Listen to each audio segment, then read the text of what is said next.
Rebecca Maloof here from Prime Beauty, and I'm here with our model Shelby. We're going to show you the secret of getting that youthful lift and that beautiful glow. So I've got here one of the secrets, which is our Tan and Sculpt bronzer. What's special about this bronzer is it's more brown.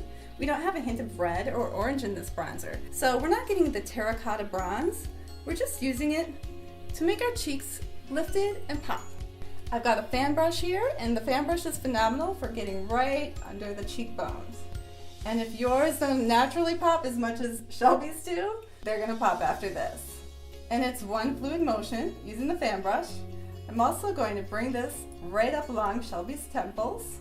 We call that referencing, so you don't have the color all in one area of your face. For the referencing, I like it along the nose. I think it looks cute. Now, I have seen makeup artists apply bronzer under the jawline, but one of the reasons we're doing this is to create a lift.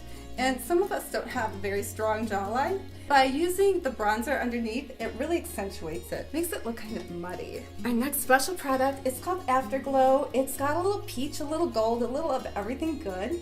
We're switching textures here too.